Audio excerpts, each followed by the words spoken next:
में बताएं। जी, मेरा नाम आशुतोष राका है और मैं कॉकरोच जनता पार्टी का स्पोक्स पर्सन हूँ। ये मूवमेंट 15 दिन पहले शुरू हुआ था और बहुत तेज़ी से ये मूवमेंट उन युवाओं की आवाज़ बनाए जिनका इस देश के सिस्टम से और इस देश की सरकारों से भरोसा उठ रहा है। वो उम्मीद खो चुके थे और उन्हें इस मूवमेंट में कहीं ना कहीं उम्मीद दिखी है कि कोई शायद आएगा, कुछ लोग खड़े होंगे और एक कम्युनिटी की तरह मिलकर हम एक आवाज़ में इस देश की व्यवस्था को सुधारने के लिए, इस देश के युवाओं की जो असल मुद्दे हैं उनकी आवाज़ बनने के लिए हम खड़े होंगे। तो इसीलिए मूवमेंट शुरू हुआ है और मुझे उम्मीद है कि तमाम युवाओं का जो हमें समर्थन डिजिटल मीडिया पे मिल रहा है उससे कहीं ज़्यादा समर्थन हमें जो है ग्राउंड पर मिलेगा। 6 जून को हम लोग धर्मेंद्र प्रधान जी का इस्तीफ़ा मांगने के लिए शांतिपूर्वक प्रदर्शन करेंगे, जंतर मंतर पर धरने पर बैठेंगे।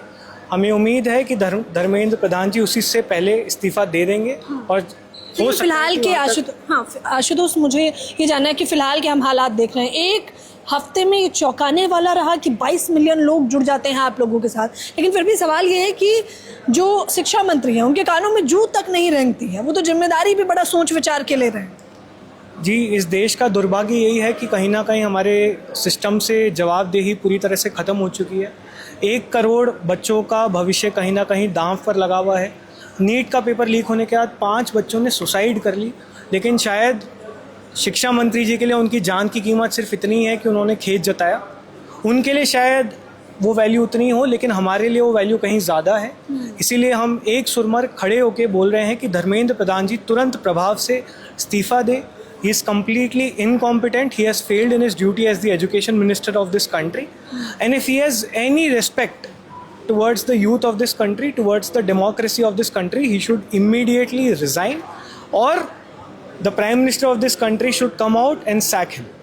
6 तारीख को क्या कुछ रणनीतियां हैं, क्योंकि अभिजीत दीपके ने ऐलान किया कि वो इंडिया आएंगे, वो आंदोलन भी करने के लिए तैयार हैं, लेकिन आप लोगों को नहीं लगता हो सकता है डिटेन कर लिया जाए? उमर खालिद जैसा मसला हम लोगों के जहन में अभी भी है। हम लोग कवरेज के लिए जाते हैं, हम देखते हैं कि किस प्रकार से 5-5, 6-6 सालों तक एक्टिविस्ट को, स्टूडेंट को जेल में ठूंस दिया जाता है। तो ये भयावह तो है, तो क्या वो डर नहीं है आप लोगों में? देखिए, लड़ाई सिर्फ अभिजीत दीपके की लड़ाई नहीं है, ये लड़ाई उस पूरी जनरेशन की लड़ाई है जो इस देश के सिस्टम से पूरी तरह से उम्मीद खो चुकी है। उनको एक उम्मीद दिखी है कि शायद एक प्लेटफॉर्म है, एक कलेक्टिव है जो उन लोगों की आवाज़ बनकर उभरेगा।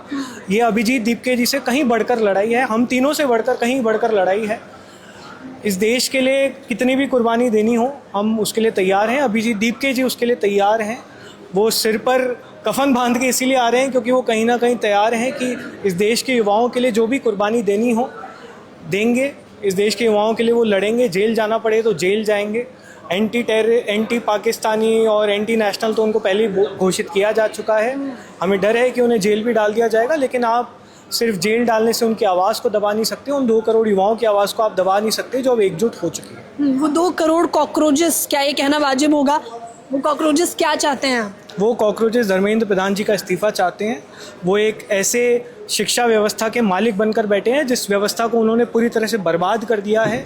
कई लाखों बच्चों की, कई करोड़ बच्चों का भविष्य आज एक इनकॉम्पिटेंट शिक्षा मंत्री के कारण दांव पर है। कई बच्चों ने सुसाइड कर ली। कितने सारे हमारे पास मैसेजेस आ रहे हैं कि भैया हम मेंटल हेल्थ में परेशान हैं, हम डिप्रेशन में हैं, हमें एंजाइटी हो रही है।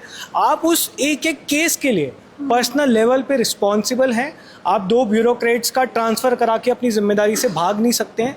इस देश के लोकतंत्र की आपके दिल में थोड़ी सी भी इज्जत बची है, इस देश के युवाओं के लिए आपके दिल में थोड़ी सी भी इज्जत बची है, तो तुरंत प्रभाव से इस्तीफ़ा दीजिए। पहला इस्तीफ़ा धर्मेंद्र प्रधान की आप लोग मांग कर रहे हैं क्योंकि शिक्षा घपलाखोरी हम लोगों ने देखा है, वाजिब सी बात है। तो क्या अगर कल को रेल हादसा होता है तो क्या रेल मंत्री से भी इस्तीफे की मांग? पहले धर्मेंद्र प्रधान जी इस्तीफ़ा दें, उसके बाद की बातें हैं। जिस तरह से जो भी होगा एजेंडा और जो भी हमारी प्लानिंग है, जो आगे का हमारा मूवमेंट है, वो बहुत ही ट्रांसपेरेंटली हम आप लोगों के सामने रखेंगे। ये मूवमेंट युवाओं के लिए है, ये युवाओं की आवाज़ है। तो जो भी इस देश के युवा चाहेंगे, आगे भी चाहेंगे, हम उसके लिए पूरी तरह से खड़े रहेंगे। उनकी आवाज़ हम लोग हर फॉर्म में बनेंगे, चाहे वो डिजिटली हो, चाहे वो ग्राउंड पे।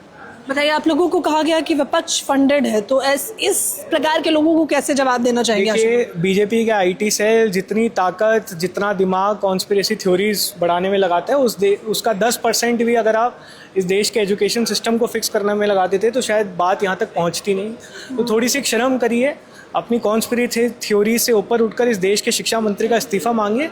ये आपके बच्चों के भी भविष्य का सवाल है। तमाम दर्शकों से आखिर में क्या कहेंगे? देखिए, लड़ाई किसी एक इंडिविजुअल की लड़ाई नहीं है, आप सब युवाओं की लड़ाई है। उन माँ बापों से भी मैं रिक्वेस्ट करना चाहूँगा कि आपके बच्चों के लिए आगे आएँ, इस देश के भविष्य के लिए आगे आएँ। 6 जून को हम जंतर मंतर पर एक शांतिपूर्वक धरने पर बैठ रहे हैं। आप सभी लोग आइए और मिलकर एक आवाज़ में, एक सुर में धर्मेंद्र प्रधान जी का हम इस्तीफ़ा मांगेंगे।